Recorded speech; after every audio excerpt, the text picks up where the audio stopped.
Mira njerëz në pjesën qendrore të Italisë kanë kaluar natën në makina, tenda dhe streha të përkohshme si pasojë e tërmetit që goditi zonën mëngjesin e të dielës.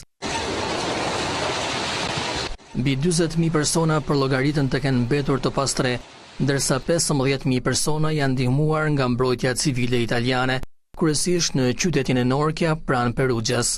Kryeministri Matteo Renzi premtoi se çdo gjë do të rindërtohet, duke thënë se të gjitha burimet financiare do të siguroheshin shumë shpejt.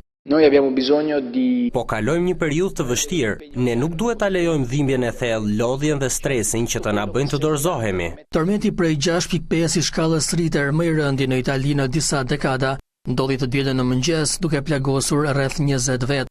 Këto janë pamjet e realizuara me dron që tregojnë shkatërrimet që solli ky tërmet. Epiqendra e tij është regjistruar pranë qytetit të Perugjas. Bazilika mesitare e Shën Benediktit është në mesin e shumë ndërtesave historike që janë rrafshuar. Dritit e tokës janë ndier edhe në Rom, ku përpasoj është mbyllur sistemi metros. Në muajin gusht një tërmet i fuqishëm goditi në jug të Italisë, duke vrarë 298 persona.